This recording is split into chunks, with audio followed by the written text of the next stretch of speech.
تلك الرسل فضلنا بعضهم على بعض منهم من كلم الله ورفع بعضهم درجات وآتينا عيسى ابن مريم البينات وأيدناه بروح القدس ولو شاء الله ما اقتتل الذين من بعدهم من بعد ما جاءتهم البينات ولكن اختلفوا فمنهم من آمن ومنهم من كفر ولو شاء الله ما اقتتلوا ولكن الله يفعل ما يريد.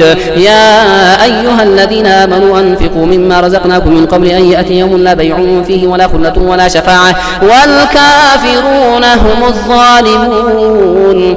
الله لا إله إلا هو الحي القيوم لا تأخذه سنة ولا نوم له السماوات وما في الأرض من ذا الذي يشفع عنده إلا بإذنه يعلم ما بين أيديهم وما خلفهم ولا يحيطون بشيء من علمه إلا بما شاء وسع كرسيه السماوات والأرض ولا يؤوده حفظهما وهو العلي العظيم. لا إكراه في الدين قد تبين الرشد من الغي فمن يكفر بالطاغوت ويؤمن بالله فقد استمسك بالعروة الوثقى لا انفصام لها والله سميع عليم. الله ولي الذين آمنوا يخرجهم من الظلمات إلى النور والذين كفروا أولياؤهم الطاغوت يخرجونهم من النور إلى الظلمات أولئك أصحاب النار هم فيها خالدون. ألم تر إلى الذي حاج إبراهيم في ربه أن آتاه الله الملك إذ قال إبراهيم ربي الذي يحيي ويميت قال أنا أحيي وأميت قال إبراهيم فإن الله يأتي بالشمس من المشرق فأتي بها من المغرب فبهت الذي كفر والله لا يهدي القوم الظالمين. أو كالذي مر على قرية وهي خاوية على عروشها قال أن يحيي هذه الله بعد موتها فأماته الله 100 عام ثم بعثه قال كم لبثت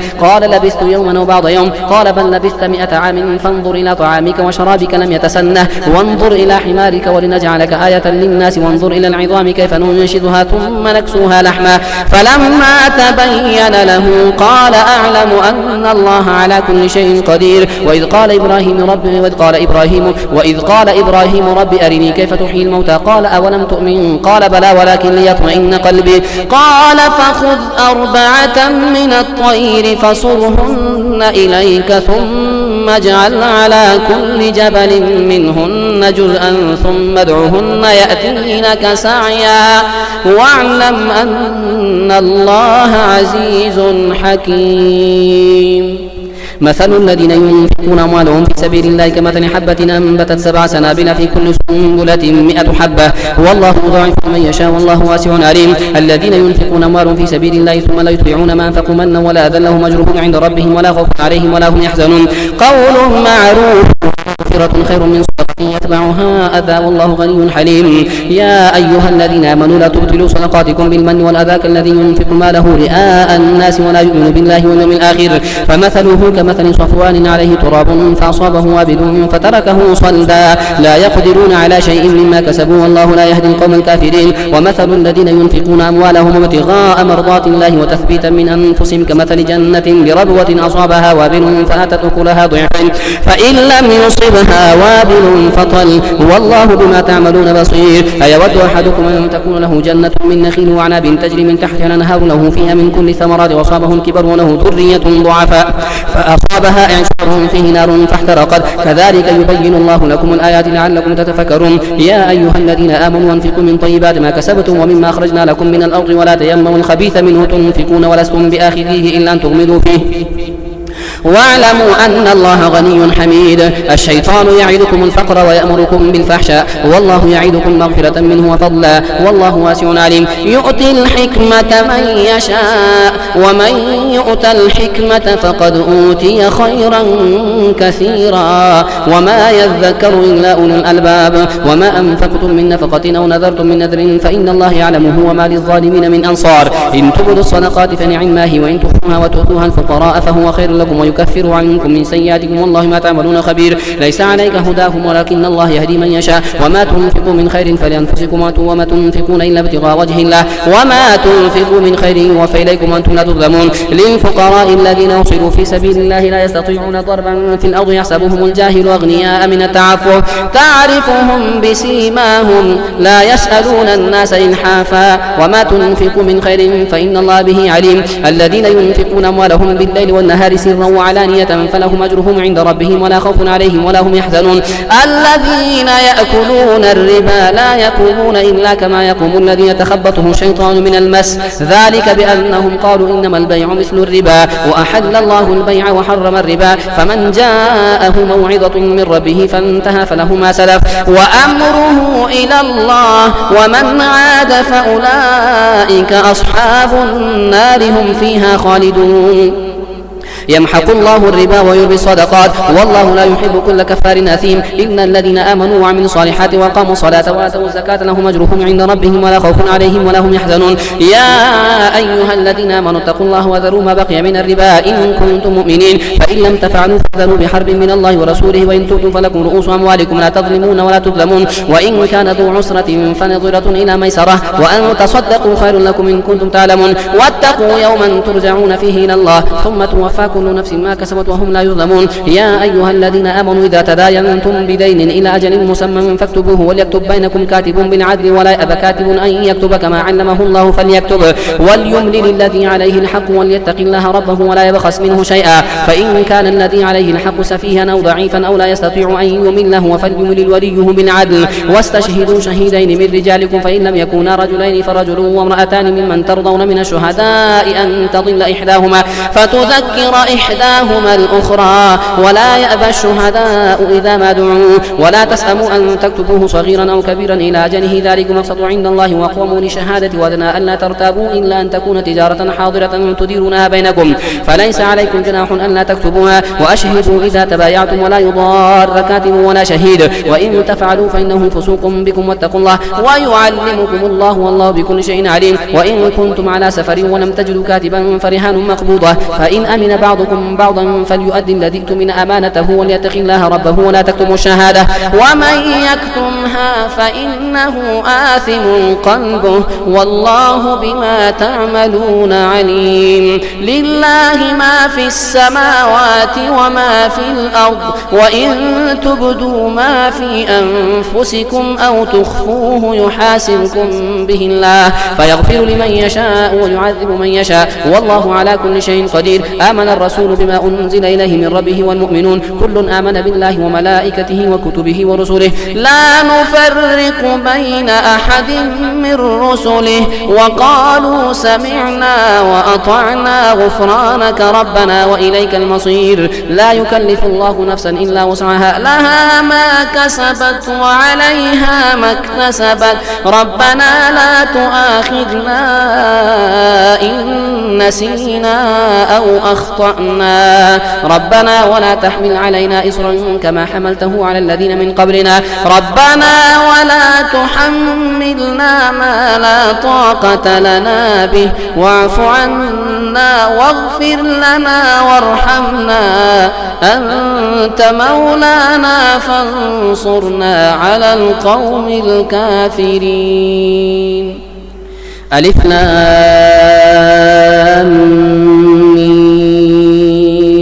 الله لا إله إلا هو الحي القيوم نزل عليك الكتاب بالحق مصدقا لما بين يديه وأنزل التوراة والإنجيل من قبل هدى للناس وأنزل الفرقان إن الذين كفروا بآيات الله لهم عذاب شديد والله عزيز ذو انتقام. إن الله لا يخفى عليه شيء في الأرض ولا في السماء هو الذي يصوركم في الأرحام كيف يشاء لا إله إلا هو العزيز الحكيم. هو الذي أنزل عليك الكتاب منه آيات محكمات هن أم الكتاب وأخر متشابهات فأما الذين في قلوبهم زيغ فيتبعون ما تشابه منه ابتغاء الفتنة وابتغاء تأويله وما يعلم تأويله إلا الله والراسخون في العلم يقولون آمنا به كل من عند ربنا وما يذكر إلا أولو الألباب ربنا لا تزغ قلوبنا بعد إذ هديتنا وهب لنا من لدنك رحمة إنك أنت الوهاب ربنا إنك جامع الناس ليوم لا ريب فيه إن الله لا يخلف الميعاد. إن الذين كفروا لن تغني عنهم أموالهم ولا أولادهم من الله شيئا وأولئك هم وقود النار كدأب آل فرعون والذين من قبلهم كذبوا بآياتنا فأخذهم الله بذنوبهم والله شديد العقاب. قل للذين كفروا ستغلبون وتحشرون إلى جهنم وبئس المهاد.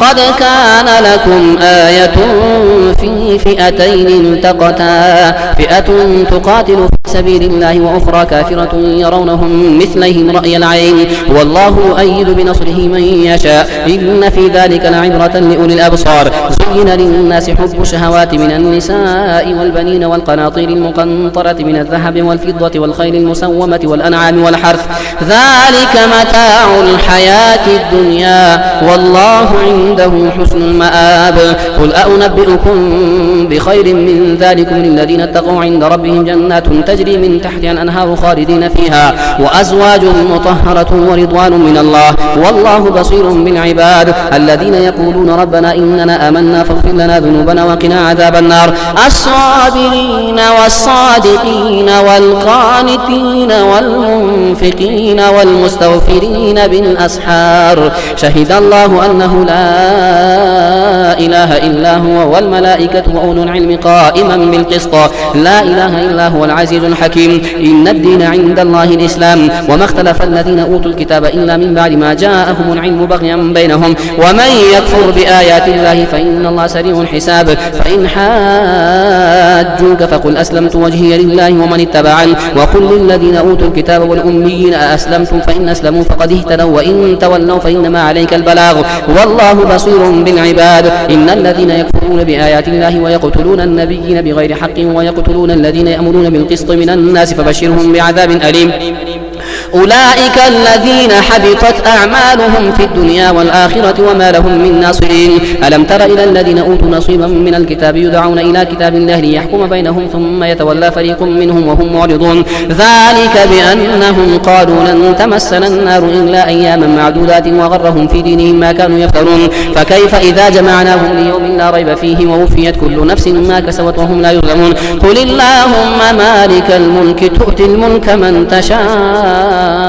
وتنزع الملك ممن تشاء وتعز من تشاء وتذل من تشاء بيدك الخير إنك على كل شيء قدير تولج الليل في النهار وتولج النهار في الليل وتخرج الحي من الميت وتخرج الميت من الحي وترزق من تشاء بغير حساب لا يتخذ المؤمنون الكافرين أولياء من دون المؤمنين ومن يفعل ذلك فليس من الله في شيء إلا أن تتقوا منهم تقاه ويحذركم الله نفسه وإلى الله المصير قل إن تخفوا ما في صدوركم أو تبدوه يعلمه الله ويعلم ما في السماوات وما في الأرض والله على كل شيء قدير يوم تجد كل نفس ما عملت من خير محضرا وما عملت من سوء تود لو أن بينها وبينه أمدا بعيدا ويحذركم الله نفسه والله رؤوف بالعباد قل إن كنتم تحبون الله فاتبعوني يحببكم الله ويغفر لكم ذنوبكم والله غفور رحيم الله والرسول فإن تولوا فإن الله لا يحب الكافرين إن الله اصطفى آدم ونوحا وآل إبراهيم وآل عمران على العالمين ذرية بعضها من بعض والله سميع عليم إذ قالت امرأة عمران رب إني نذرت لك ما في بطني محررا فتقبل مني إنك أنت السميع العليم فلما وضعتها قالت رب إني وضعتها أنثى والله أعلم بما وضعت وليس الذكر كالأنثى وإني سميتها مريم وإني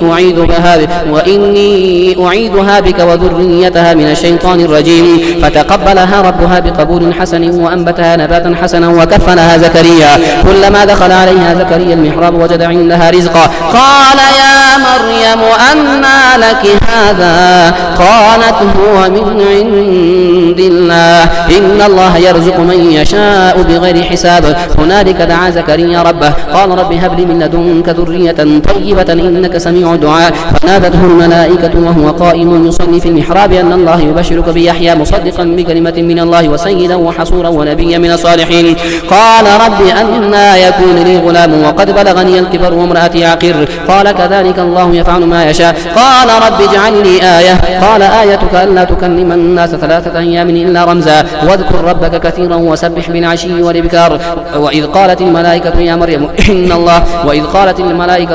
إن الله اصطفاك وطهرك واصطفاك على نساء نساء العالمين. يا مريم اقنتي لربك واسجدي واركعي مع الراكعين. ذلك من أنباء الغيب نوحيه إليك وما كنت لديهم إذ يلقون أقلامهم أيهم يكفر مريم وما كنت لديهم إذ يختصمون. إذ قالت الملائكة يا مريم إن الله يبشرك بكلمة منه اسمه المسيح عيسى ابن مريم وجيها في الدنيا والآخرة ومن المقربين ويكلم الناس في المهد وكهلا ومن الصالحين. قالت رب أنى يكون لي ولد ولم يمسسني بشر قال كذلك الله يخلق ما يشاء إذا قضى أمرا فإنما يقول له كن فيكون. ويعلمه الكتاب والحكمة والتوراة والإنجيل ورسولا إلى بني إسرائيل أني قد جئتكم بآية من ربكم أن يخلق لكم من الطين كهيئة الطير فينفخ فيه فيكون طيرا بإذن الله وأبرئ الأكمه والأبرص وأحيي الموتى بإذن الله وأنبئكم بما تأكلون وما تدخرون في بيوتكم إن في ذلك لآية لكم إن كنتم مؤمنين ومصدقا لما بين يدي من التوراة ولأحل لكم بعض الذي حرم عليكم وجئتكم بآية من ربكم فاتقوا الله وأطيعون إن الله ربي وربكم فاعبدوه هذا صراط مستقيم.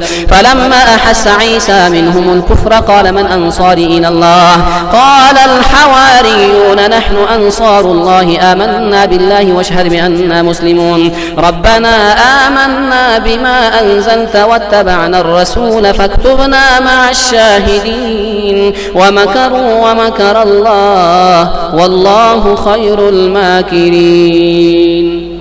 إذ قال الله يا عيسى إني متوفيك ورافعك إلي ومطهرك من الذين كفروا وجاعل الذين اتبعوك فوق الذين كفروا إلى يوم القيامة ثم إلي مرجعكم فاحكم بينكم فيما كنتم فيه تختلفون. فأما الذين كفروا فأعذبهم عذابا شديدا في الدنيا والآخرة وما لهم من ناصرين وأما الذين آمنوا وعملوا الصالحات فيوفيهم أجورهم والله لا يحب الظالمين. ذلك نتلوه عليك من الآيات وذكر الحكيم.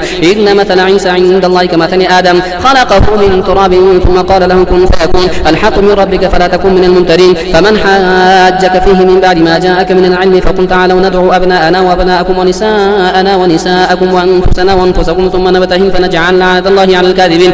إن هذا لهو القصص الحق وما من إله إلا الله وإن الله لهو العزيز الحكيم. فإن تولوا فإن الله عليم بالمفسدين. قل يا أهل الكتاب تعالوا إلى كلمة سواء بيننا وبينكم أن لا نعبد إلا الله ولا نشرك به شيئا ولا يتخذ بعضنا بعضا أربابا من دون الله. فإن تولوا فقولوا اشهدوا بأننا مسلمون. يا أهل الكتاب لم تحاجون في إبراهيم وما أنزلت التوراة والإنجيل إلا من بعده فلا تعقلون. ها أنتم هؤلاء حاججكم فيما لكم به علم فلم تحاجون فيما ليس لكم به علم والله يعلم وأنتم لا تعلمون. ما كان إبراهيم يهوديا ولا نصرانيا ولكن كان حنيفا مسلما وما كان من المشركين. إن أولى الناس بإبراهيم للذين اتبعوه هذا النبي والذين آمنوا والله ولي المؤمنين. ود طائفة من أهل الكتاب لو يضلونكم وما يضلون إلا أنفسهم وما يشعرون. يا أهل الكتاب لم تكفرون بآيات الله وأنتم تشهدون. يا أهل الكتاب لم تلبسون الحق بالباطل وتكتمون الحق وأنتم تعلمون. وقالت طائفة من أهل الكتاب آمنوا بالذي أنزل على الذين آمنوا وجه النهار واكفروا آخره لعلهم يرجعون. ولا تؤمنوا إلا لمن تبع دينكم.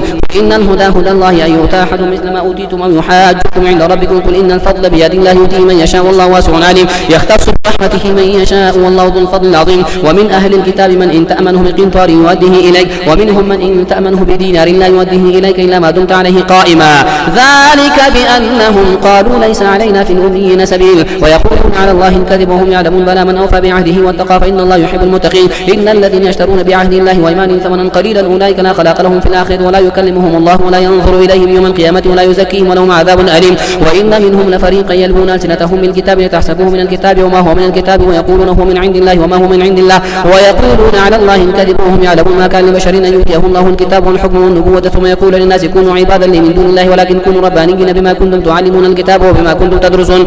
ولا يأمركم أن تتخذوا الملائكة والنبيين أربابا أيأمركم بالكفر بعد إذ أنتم مسلمون. وإذ أخذ الله ميثاق النبيين لما آتيتكم من كتاب وحكمة ثم جاءكم رسول مصدق لما معكم لتؤمنن به ولتنصرنه. قال أأقررتم وأخذتم على ذلكم إصري قالوا أقررنا قال فاشهدوا وأنا معكم من الشاهدين. فمن تولى بعد ذلك فأولئك هم الفاسقون. فغير دين الله يبغون وله أسلم من في السماوات والأرض طوعا وكرها وإليه يرجعون.